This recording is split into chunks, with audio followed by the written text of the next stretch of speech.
Alright, so hi everyone, hello again. I'm recording this video because someone asked if I can review their portfolio or resume. Yeah, tinamad ako mag-work so I recorded and I will upload this today as well. So yeah, for today I will be reviewing two portfolio from aspiring VA from our Discord. Our Discord is free, guys. You can ask me questions there. When I checked earlier, alam ko na agad bakit hindi kayo nare-replyan ng client. So first thing first. Okay. Sino dito ang may ganitong portfolio style? See? Hayaan nyo na yan si Jenny dyan. Comment. So, here, ang daming text. First name and last name. Probably experiences, phone number, email, LinkedIn. Andyan na lahat. Meron pang eto. So alam ko, I think this is from Canva. So this small error, it would cost you your chance, or but it is like it will cost you a chance na hindi ma-apply kasi first thing pa lang na makikita nila sa portfolio mo is attention to detail. And then most businessmen know na hindi ito kasali sa portfolio nyo. So when you work, they really need attention to detail. So eto pa lang, wala na. So you need to remove everything that's not necessary and anything that's not related to you. Next, you have here your personal summary. You added everything, probably ChatGPT. This is your core competencies. Nilagay mo na lahat. It's a good thing that you have. But sabi ko, fake it till you make it. But do not include here the things na wala kayong experience. Whatever you put in your resume, kailangan ma-defend mo siya. Okay? That's why I am teaching some skills na pwede nyong ilagay. At least alam nyo na kung paano gawin yun. So don't add anything na hindi nyo kayang i-defend. So for example, this Zeek analysis. Easy sync. Dapat alam nyo kung, for example, pag-a-ask sila ng ano nyo ginagamit, ano yung workflow nyo using Zeek analysis. Analytics pala. Hindi kasi kami gumagamit yan. Kailangan mong mag-explain kung ano yan. So I will give some tips later. Ito pa, like magkasunod to. Kinat ko lang. Ito, Shopee e-commerce assistant, respond to customer inquiries, chuchu, ang dami. Pati nga ako ayaw kong basahin. Okay? Next, ito pa, ang daming text din. Next, ito pa, experience niya. Next, clerk, education. Ito lang talaga yung gusto ko. I will explain later why, okay? Don't get me wrong. Next. Okay. Sinong may ganitong portfolio? Yung kanina meron siyang design. Ito, ang dami. Sinong gustong magbasa nito? Kasi ako ayoko. Same lang din sa client mo. Okay? Lagay mo na lahat and then they don't care about that at all. Kaya hindi kayo nare-replyan. Because hindi siya related sa hinahanap nila. Wala silang pake dyan kasi what's in it for me? Ganon yun sa mga client. Keep that in mind. Let's go back here. Okay, see, these are my, what do you call that? Feedback. Too much text. Okay?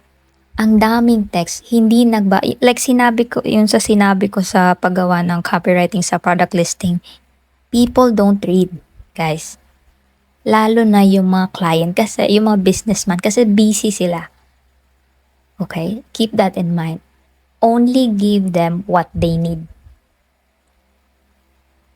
Okay? Wala silang pake kung graduate ka ba. Wala silang pake kung sa top school ka nag-aral. Wala silang pake. Nag-hire sila ng kahit like high school or elementary graduate. What they care is if you can do the job. Okay, that's more important when it comes to freelancing. Pag sa Pilipinas ka, mag-a-apply, yun, kailangan lahat, lagay mo na dun. But when you work with really a busy people, businessman, yung mga clients sa dropshipping, they really don't care. And then, another thing is nothing grabs my attention at first 5 seconds. See? Kasi, puro noise lang lahat yung nakikita ko. See? Pwede namang ganito, but what did I teach you sa product listing?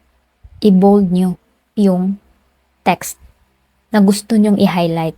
Gusto nyo mabasa nila. Kasi nagsascan lang sila. Maskin ako, hindi ko binasa to. Busy ako, pero ayaw ko talagang bumasa ng mga ganito. So, keep that in mind. And then, eto. So, nothing grabs my attention in the first 5 seconds. I think nabanggit ko na siya when we create ads, a video. So, at the first 3 seconds of the ads, kailangan andun na lahat. Like, andun na lahat yung gusto namang iparating.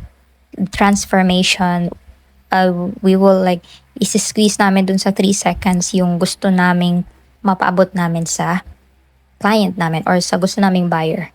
Kasi, sa panahon ngayon, yung attention span ng tao, parang goldfish na. Like, maskin kayo, nagre-reels kayo. 3 seconds, swipe, swipe, swipe ka na, swipe.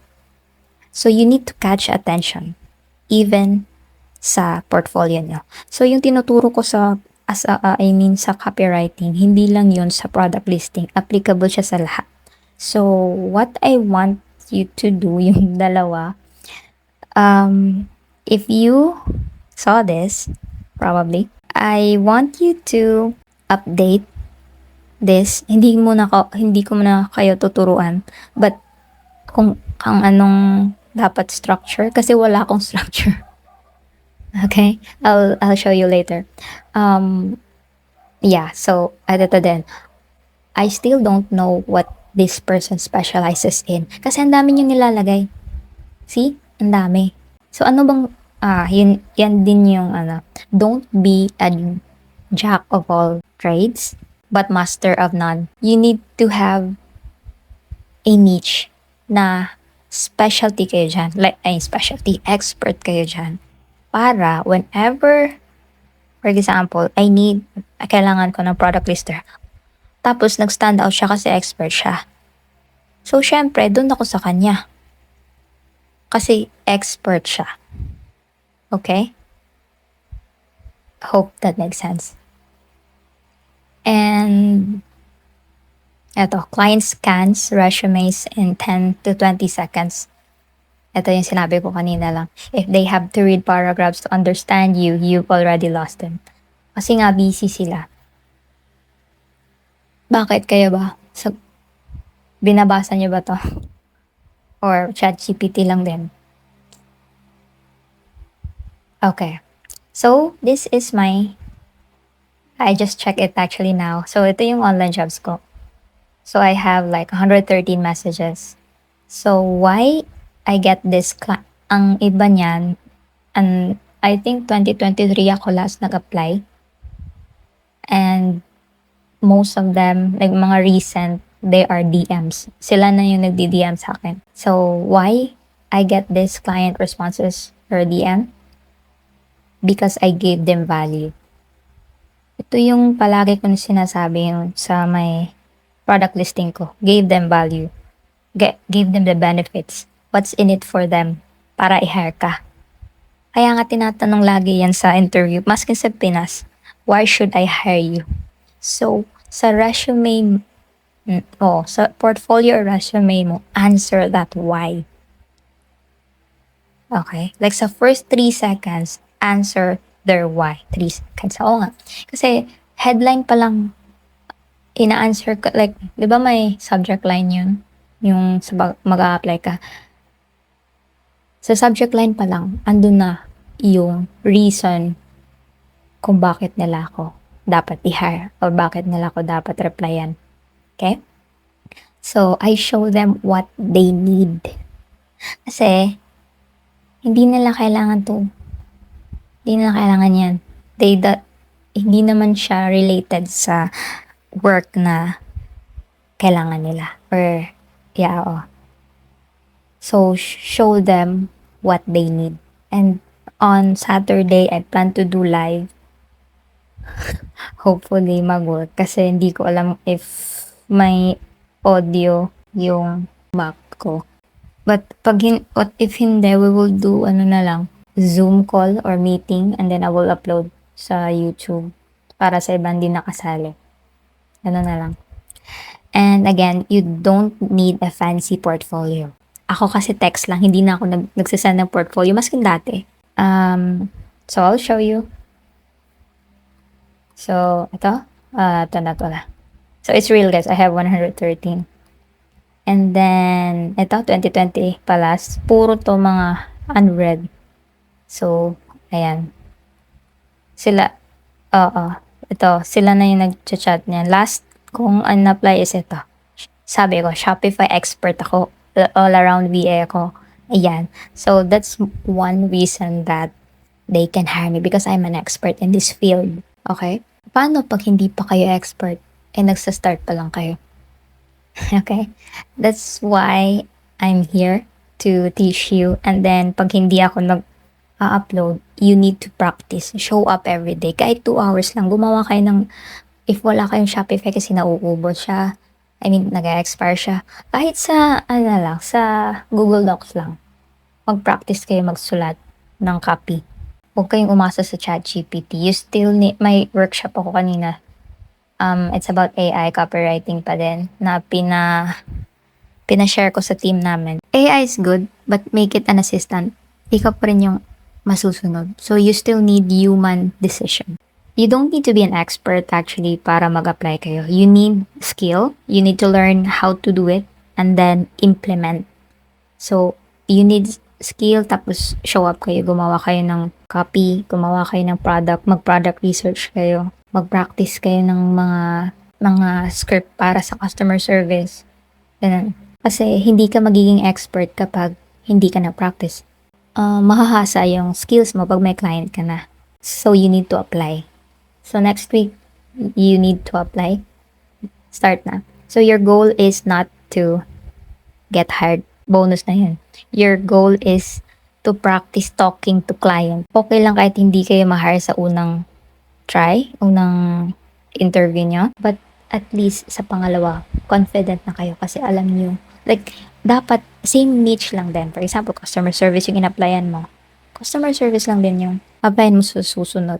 Kasi, what if mag-apply ka ngayon ng customer service, nabagsak ka, tapos, hindi mo ma-apply yung experience na, you won't get that same experience if you will apply for a different job post. See? So, paulit-ulit lang kayo, back to zero. So, you need to choose your field. And I already posted my interview. You can just check it and then para aware kayo kung ano yung tinatanong ng clients. Kasi I'm teaching you to be an all-arounder.